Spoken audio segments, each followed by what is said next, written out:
Bien-aimés, que la paix, la miséricorde et la grâce de notre Seigneur et Sauveur Jésus-Christ soient encore avec vous et que vous ayez le cœur disposé à recevoir ce message avec joie, amour, simplicité et vérité de cœur au nom de Jésus-Christ. Amen.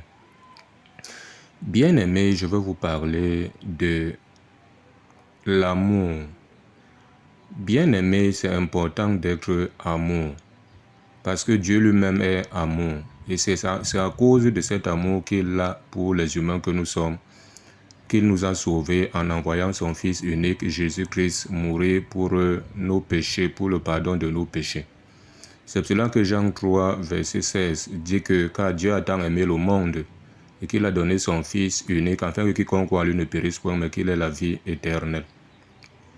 Bien-aimés, nous-mêmes aussi, nous devons aimer Dieu, parce que c'est lui qui nous a aimés le premier.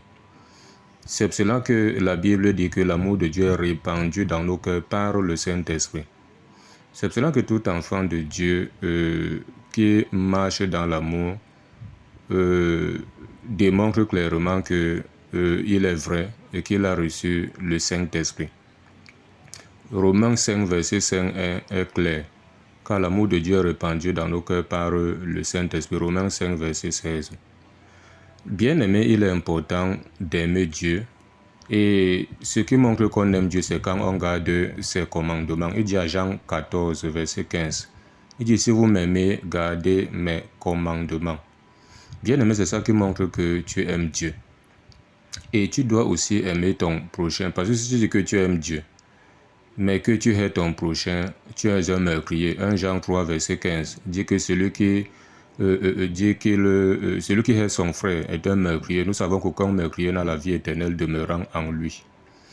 Bien aimer son prochain, c'est de ne pas lui faire ce qu'on n'aimerait pas qu'on nous fasse. Si tu sais que tu n'aimes pas qu'on te fasse quelque chose dans le mauvais sens, ne le fais pas aussi à ton prochain. C'est ça qui montre que tu l'aimes et que tu aimes aussi Dieu. Parce que 1 Jean 4, verset 20 à 21 dit, si quelqu'un dit j'aime Dieu, qu'il haït son frère, c'est un menteur. Car si tu n'aimes pas ton frère que tu vois, comment peux-tu prétendre aimer Dieu que tu ne vois pas? Nous avons de lui ce commandement, c'est que celui qui aime Dieu aime aussi son frère. Bien aimé, tu ne peux pas dire que tu es amour, mais tu hais les gens. Tu n'aimes pas voir les gens.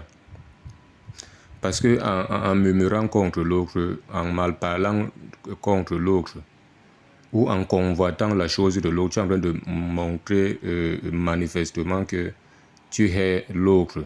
Est-ce que si toi aussi on te fait la même chose, tu seras fier? Non. C'est pour cela que si quelqu'un dit qu'il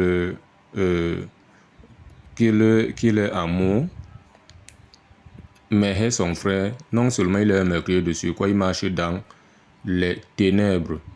Ça veut dire qu'il est avec le diable, parce que c'est le diable qui est le prince du monde des ténèbres. Tu marches dans l'obscurité, tu marches dans le noir. Voici ce que 1 Jean nous dit ici. Écoutons ce que la Bible nous dit ici. À 1 Jean 2, à partir du verset 9. 1 Jean chapitre 2, à partir du verset 9, jusqu'au verset 11, il dit, celui qui dit qu'il est dans la lumière, qui hait son frère, est encore dans les ténèbres.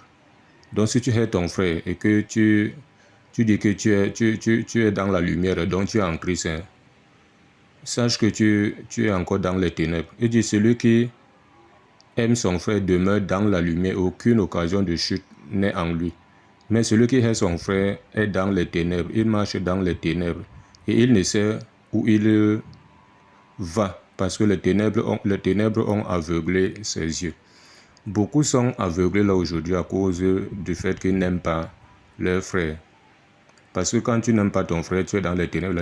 Les ténèbres viennent aveugler tes yeux. Physiquement, charnellement, tu vois, mais tu es un aveugle spirituel parce que tu hais les gens. Et cet amour-là que les gens ont l'habitude de dire, moi j'aime mon frère, ainsi de suite, mais on ne voit rien. Ce n'est pas comme ça. Quand on aime quelqu'un, il faut que cela se voie au travers des actes, au travers de ton comportement vis-à-vis de la personne. Il y a d'autres qui sont d'un amour hypocrite. Donc, ils sont là avec toi, ils font semblant de t'aimer.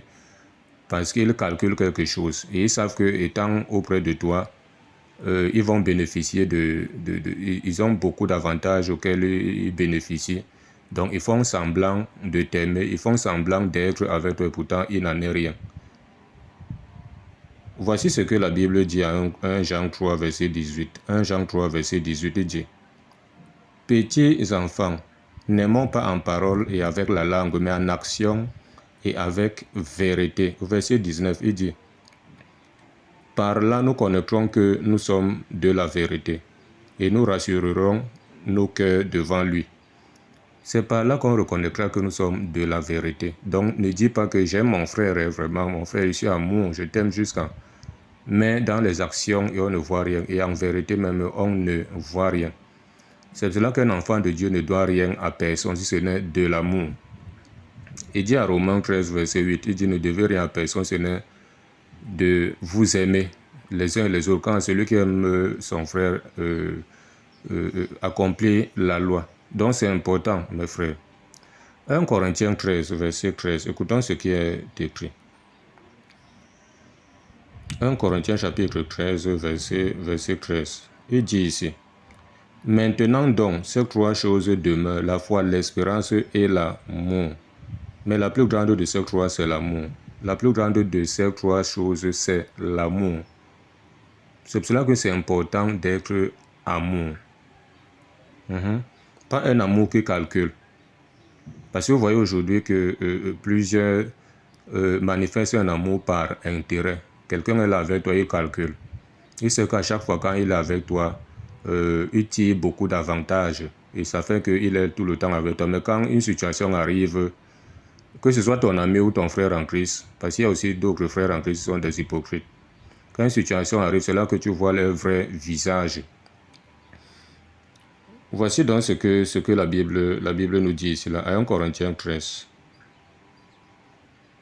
1 Corinthiens chapitre 13, à partir du verset 4, il dit: L'amour est patient. Voilà, quand tu es amour, tu es patient vis-à-vis de ton frère.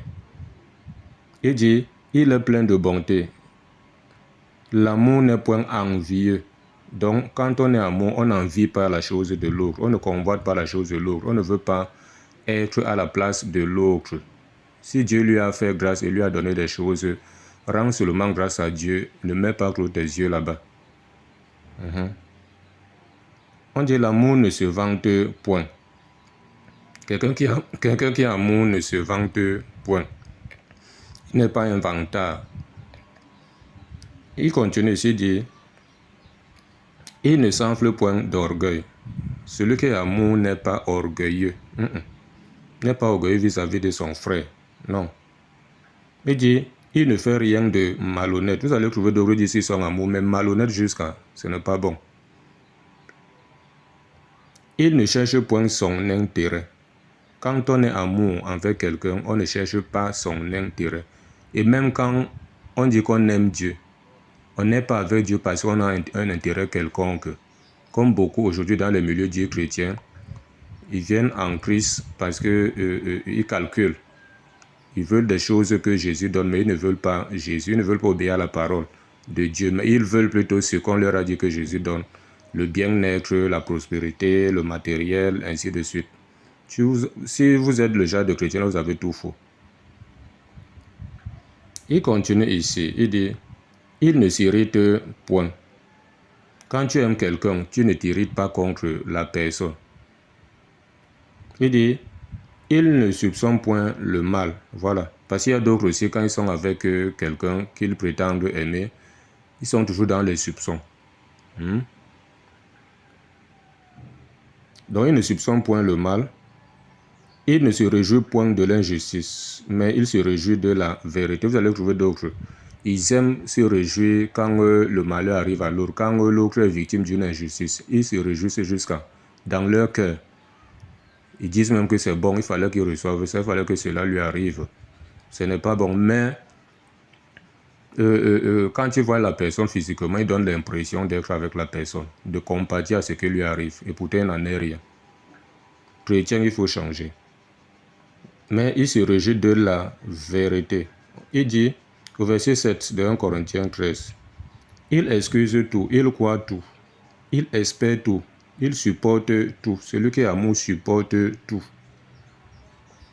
Il excuse tout. Peu importe ce qu'on lui a fait. S'il aime celui-là, s'il est amour, s'il manifeste de l'amour envers celui-là, il doit l'excuser. C'est ça qui montre même que on a reçu l'esprit de Christ. Parce que l'esprit de Christ vient nous amener à voir les choses d'une manière simple. À ne pas trop s'attacher à des choses qui n'ont pas d'importance. Voilà, donc, il continue. Du moins, on va s'arrêter là. En ce qui concerne le passage de 1 Corinthiens 13. Donc, soyons amour, mes frères, parce que l'amour vient de Dieu. Et celui qui n'aime pas n'est pas de Dieu et n'a pas connu Dieu. C'est ce que la parole de Dieu dit. Vous allez trouver d'autres qui se disent être amis des autres, mais quand celui-là est dans le malheur, on ne les voit pas. Mais c'est quand la personne est dans le bonheur que vous les voyez apparaître. Oh, ce n'est pas ça. Il y a même d'autres frères en Christ qui sont comme ça. Proverbe 17, verset 17. Dit que, on va lire ça rapidement. Écoutons ce que ça dit pour ne pas paraphraser ça. Donc, Proverbe 17, verset 17. Écoutons ce qui est écrit. Il dit ici, il dit que l'ami aime en tout temps et dans le malheur, il se montre un frère. Celui qui est véritablement un ami, il aime en tout temps. Il n'y a même pas un temps où il va dire que non, j'aime mon ami ici, j'aime mon frère ici, j'aime ma connaissance ici. Quand c'est bon, il est avec toi. Quand c'est mauvais, oh, ce n'est pas ça. On dit que l'ami aime en tout temps et dans le malheur, il se montre un frère. Bien-aimés, soyons amour parce que l'amour vient de Dieu. Il dit que je vous laisse un commandement nouveau, aimez-vous les uns les autres. C'est par là qu'on reconnaîtra que vous êtes mes disciples, s'il y a de l'amour au milieu de vous. Voilà. Donc c'est, je crois, Jean 13 qui le dit, à partir du verset 34. Jean 13 à partir du verset 34. Voilà. Il dit, je vous donne un commandement nouveau, aimez-vous les uns les autres, comme je vous ai aimé, vous aussi aimez-vous les uns les autres. Verset 35 de Jean 13, il dit, à ceci tous connaîtront que vous êtes mes disciples, si vous avez de l'amour les uns pour les autres. Bien aimé, on voit que le seul et unique commandement que le Seigneur nous a laissé, c'est l'amour. Il dit, c'est par là que tous connaîtront que vous êtes mes disciples. Un disciple de Christ est amour. Un disciple de Christ aime Dieu de tout son cœur, de toutes ses forces, de toute son âme, de toute sa pensée. Romains 5, verset 5 dit, oh, l'espérance ne trompe point, parce que Dieu a répandu, parce que l'amour de Dieu est répandu dans nos cœurs par le Saint-Esprit qui nous a été donné. Bien aimé, c'est tellement important. Donc voilà ce qu'il fallait que nous partageons. Soyons amour partout où nous sommes. Vis-à-vis des frères en Christ, vis-à-vis de notre prochain.